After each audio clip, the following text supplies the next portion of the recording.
কখনো ভেবেছেন কেন কেউ বারবার পড়ে গিয়েও উঠে দাঁড়ায় আর কেউ একবার হেরেই সারা জীবন হার মেনে নেয়? আপনি কি জানেন বিশ্বের সবথেকে সফল মানুষদের একটা জিনিস কমন ছিল? না টাকা পয়সা, না ভাগ্যও না, সুযোগও না, তাদের একটা মানসিকতা ছিল, আমি হারবো না যতক্ষণ না আমি থামি। আজকের ভিডিওতে আমি বলবো সেই মানসিকতার কথা। যদি আপনি এটা নিজের ভেতরে গড়ে তুলতে পারেন, আপনাকে কেউ কখনো হারাতে পারবে না। দেখুন, আজকের পৃথিবীতে মানুষ হারে না পরাজয়ে, মানুষ হারে হাল ছেড়ে দেওয়ার মানসিকতায়।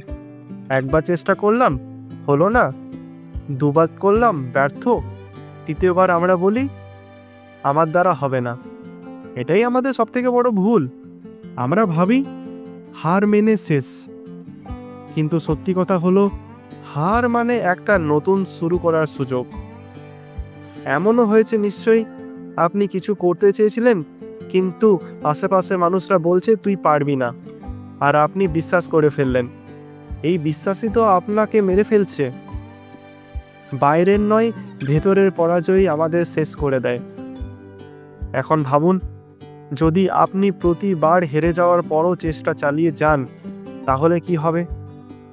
টমাস এডিসন 1000 বার ব্যর্থ হয়েছিলেন বাল্ব বানাতে, তবুও বলেছিলেন আমি 1000 বার ব্যর্থ হইনি, আমি 1000টা উপায় খুঁজে পেয়েছি যেভাবে কাজ হয় না। এই মানসিকতাই, এই নেভার গিভ আপ অ্যাটিটিউড, এটাই জেতার আসল ফর্মুলা। যারা হেরে যায় তারা হেরে যাওয়াকে শেষ বলে ধরে নেয়, কিন্তু যারা জেতে তারা হেরে যাওয়াকে একটা পাঠ বলে দেখে। আপনি কোন দলে থাকতে চান, হার মানার দলে নাকি জেতার দলের? চলুন এখন কথা বলি সলিউশনের। এই জেতার মানসিকতা কীভাবে গড়ে তুলবেন? স্টেপ 1, ব্যর্থতাকে নতুন চোখে দেখা শুরু করুন। যখন কিছু আপনার মতো না হয়, ভাববেন না আমি ফেল করেছি, ভাবুন আমি শিখছি। প্রত্যেকটা ভুল আপনাকে আরও শক্তিশালী করে। স্টেপ 2, নিজের সঙ্গে তুলনা করুন, অন্যের সঙ্গে নয়। আমরা অনেক সময় নিজেদের হীন মনে করি অন্যের সাফল্য দেখে, কিন্তু সত্যি কথা হলো আপনার প্রতিযোগী আপনি নিজেই। আজ আপনি কালকের থেকেও একটু ভালো হলেই আপনি জিতছেন। স্টেপ 3, হার মানার আগে নিজেকে জিজ্ঞাসা করুন আমি কি সব কিছু দিয়েছি? যখন মনে হবে ছেড়ে দেব, একবার মনে করুন আপনার স্বপ্নটা কত গুরুত্বপূর্ণ।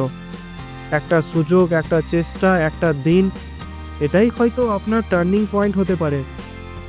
স্টেপ 4, ছোট জয় উদযাপন করুন। বড় সাফল্য আসে ছোট ছোট জয়ের মাধ্যমে। আজ আপনি সকালে উঠছেন, ওয়ার্কআউট করছেন, একটা ভালো কাজ করছেন, এটাই সাফল্যের শুরু। স্টেপ 5, নিজের মনে একটাই কথা বসান, আমি পারবো। কারণ আপনার মন যেটা বিশ্বাস করে শরীর সেটা করবেই। রিমেম্বার, আপনার মস্তিষ্ক একটা শক্তিশালী মেশিন, তাকে আপনি যদি বলেন আমি পারবো না, সে বন্ধ হয়ে যাবে। কিন্তু যদি বলেন আমি পারবো, সে রাস্তা খুঁজে নেবে। এখন আমি বলি আজ থেকে আপনি কি করতে পারেন? সকালে উঠে নিজের আয়নার সামনে দাঁড়িয়ে বলুন আমি পারবো। এই 3টে শব্দ প্রতিদিনের মতো ব্যবহার করুন। যখন কোনো কাজ কঠিন মনে হবে, মনে করুন হার্ড ডাজেন্ট মিন ইম্পসিবল। আপনার ভেতরে সব কিছু আছে জেতার জন্য। প্রতিদিন অন্তত একটা কাজ করুন যা আপনাকে অস্বস্তিতে ফেলে।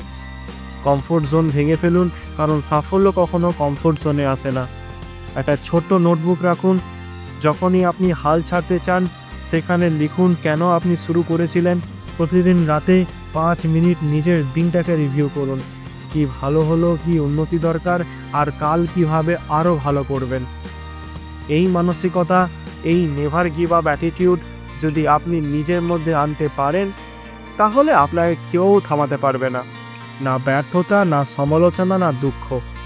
কিন্তু প্রশ্ন হলো এই মানসিকতা টিকিয়ে রাখবেন কিভাবে যখন চারিদিক থেকে সবাই আপনাকে নিচে টানছে? এই প্রশ্নের উত্তর আমি দিয়েছি পরের ভিডিওতে। মানুষ যখন আপনাকে নিচে টানে তখন কি করবেন, ওটা এখনই দেখে নিন। আর যদি এই ভিডিওটাকে আপনার একটু হলেও অনুপ্রাণিত করে থাকে তাহলে একটা লাইক দিন, কমেন্ট করে লিখুন আমি হারবো না। আর সাবস্ক্রাইব করে নিন চ্যানেলটা, কারণ আমি প্রতিদিন এমনই ভিডিও আনবো যা আপনার মানসিকতা পাল্টে দেবে।